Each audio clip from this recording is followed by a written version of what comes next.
So here we have vocabulary for our reading tomorrow. The article will be on memory and how to improve it. The first word or term that we have is eidetic. Eidetic memory. Eidetic memory is the ability to remember things with explicit detail, also called a photographic memory. Only a small percentage of people have an eidetic memory, and these people can remember everything as if the information were a photograph in their mind. Again, the word is eidetic. Eidetic. Mnemonic. The M is not pronounced. Mnemonic is a reminder or a prompt or a cue. Some students use mnemonics to remember things. For instance, one mnemonic for remembering it when the letters IE and EI are used is I after E except after C unless it sounds like A as in neighbor and way. The word is mnemonic. Mnemonic. Consciously is an adverb. Knowingly, on purpose, intentionally. He consciously made a decision to not call the woman right after his date with her because his friends told him that it would seem like he was desperate. The word is consciously. Next one is instant. It's an adjective. It means immediate or instantaneous. The professor asked a question and a student raised her hand and provided an instant answer. Chunks is a noun or are nouns. Portions or pieces. A big chunk of the wall was missing after the car ran into it. The word is chunk. Streams is a noun. Could mean a river or a small river, but in this case it means flows or floods. Streams of information enter your brain every day. The word is streams. Dramatically is an adverb. Remember the D and the R together in English or American English sound more like a J and an R. Dramatically. Intensely, noticeable, significantly.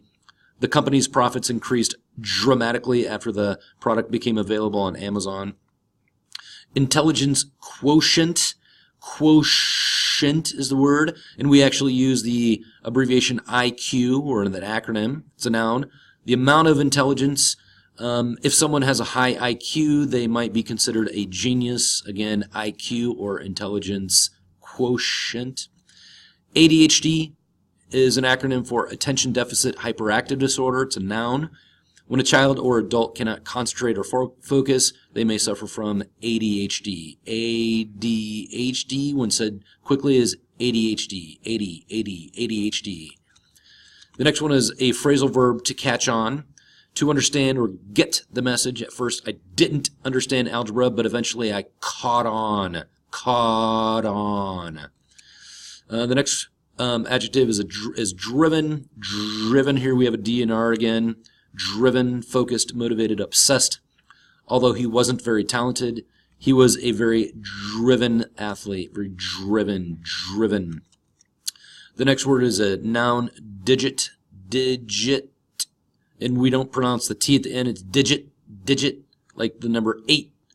Or mountain, digit. Phone numbers are composed of 7 digits.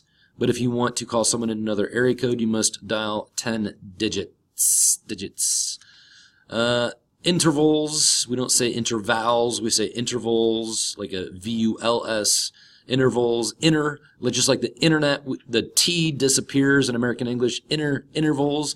Gaps or times or separations. During our soccer practice, there are intervals between drills when we rest and take a drink of water. I'm going to add an S to that to make it plural. Correlated,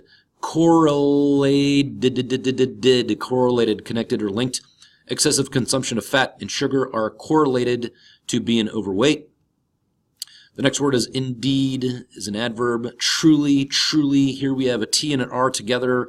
So we're going to pronounce it in American English like a CHR. Truly, certainly, and actually. Indeed, she was a gifted singer. Next word is attentiveness. Concentration, alertness, focus. Students who have ADHD lack attentiveness. Next one is cognitive. It's an adjective, cognitive, which means mental or thinking. Some students have high cognitive abilities. Some students have higher cognitive abilities than other students.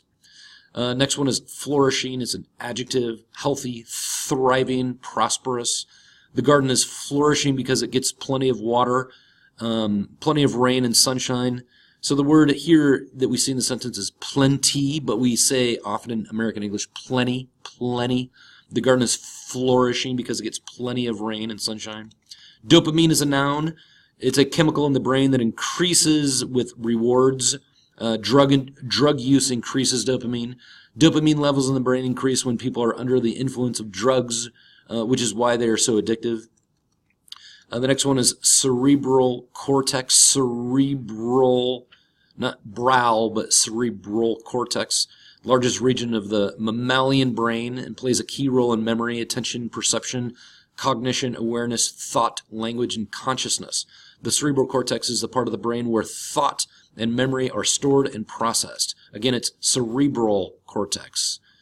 Euphoria. Euphoria is joy, excitement, or ecstasy. They felt a tremendous amount of euphoria with the birth of their first child. Tremendous. Here we have a TR word, so it's pronounced like a CHR. Tremendous. So the word is euphoria. Euphoria. Marked is a verb. Evidenced, showed, or demonstrated. Demonstrated. His academic career was marked by straight A's. His academic career was marked by straight A's. Likewise is an adverb, means also, to, or equally. In Texas, if someone says, it is nice to meet you, the other person often says, likewise. So this is our vocabulary for tomorrow. Please rehearse these words so that you're able to pronounce them while you and your group are reading the article.